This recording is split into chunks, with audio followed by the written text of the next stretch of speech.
Imagine कीजिए, एक सफ़ेद पैसेंजर जहाज़ नीले आसमान में सुकून से उड़ रहा है। नीचे बादलों का समंदर है और ऊपर सिर्फ खामोशी।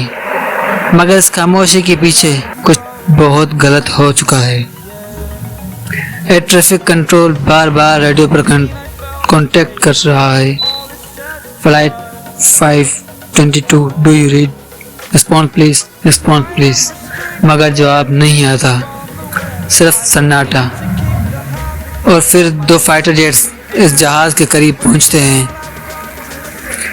जो वो देखते हैं वो उनकी ट्रेनिंग और एक्सपीरियंस सब हिला देता है।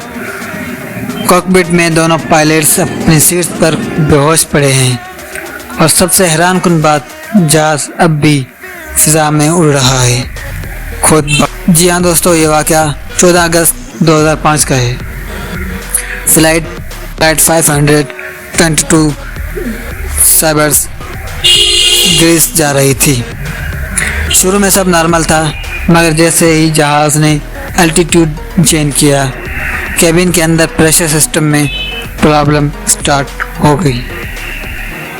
वार्निंग अलार्म बजने लगे, मगर पायलट्स ने इसे समझा सिर्फ कूलिंग सिस्टम का मसला है। उन्हें अंदाज़ा ही नहीं था कि असल प्रॉब्लम कितनी खतरनाक है। धीरे धीरे केबिन में ऑक्सीजन ख़त्म होते गई और पैसेंजर एक एक करके बेहोश होने लगा। जहाज़ के अंदर एक अजीब सी खामोशी छा गई। ऑक्सीजन मास्क नीचे लटक चुके थे, मगर उनको इस्तेमाल करने वाला कोई होश में नहीं था। पायलट्स भी ऑक्सीजन की कमी की वजह से अपनी सीट पर ही बेहोश हो चुके थे। और फिर पूरा कॉकपिट डेड साइलेंस में चला गया। मगर जहाज़ ऑटो पायलट ने कंट्रोल संभाल लिया और ये घोस्ट फ्लैट बन गया। एक ऐसा जहाज़ जो जिंदा नहीं था, मगर फिर भी उड़ रहा था। 2 घंटे तक ये जहाज़ ग्रीस के आसमान में घूमता रहा, बिना किसी पायलट के कंट्रोल के। ग्रीक एयरफोर्स ने जब इस साइलेंट एयरक्राफ्ट को ट्रैक किया तो उन्होंने फाइटर जेट्स को भेजे। जब जेट्स इसके करीब आए, उन्होंने कॉकपिट में जो देखा वो दिल दहला देने वाला था।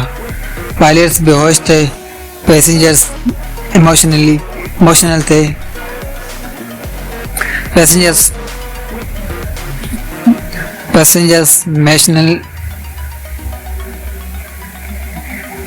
इमोशनल थे। मगर सबसे शॉकिंग बात यह थी कि कॉकपिट में अब भी कोई मूवमेंट थी। एक शख्स, एंड्रेस, वो एक फ्लाइट अटेंडेंट था जो इमरजेंसी ट्रेनिंग जानता था।